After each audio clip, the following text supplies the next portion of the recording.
If you're running into a Stripe payment gateway error, it means payments aren't going through on your website or app. Yeah, this can happen because of API misconfigurations, invalid credentials, or temporary server issues. But don't worry, in this guide, I'll show you how to fix Stripe payment gateway errors step by step. First, check the exact error message in your Stripe dashboard or on your checkout page. Error codes usually tell you whether it's a card issue, APE problem, or configuration error. Next, make sure your API keys are correct and you're using live keys for production.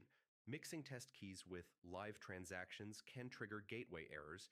Ensure that the payment methods you want to accept are enabled in your Stripe account. If a method isn't active, attempts to charge it can fail. Sometimes browser cache or extensions can block the checkout process. Try testing the payment on another browser or device.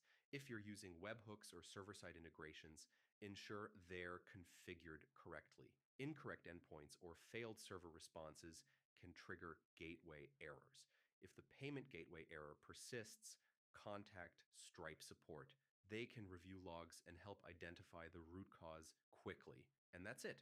Following these steps usually fixes Stripe payment gateway errors so your customers can pay without interruptions.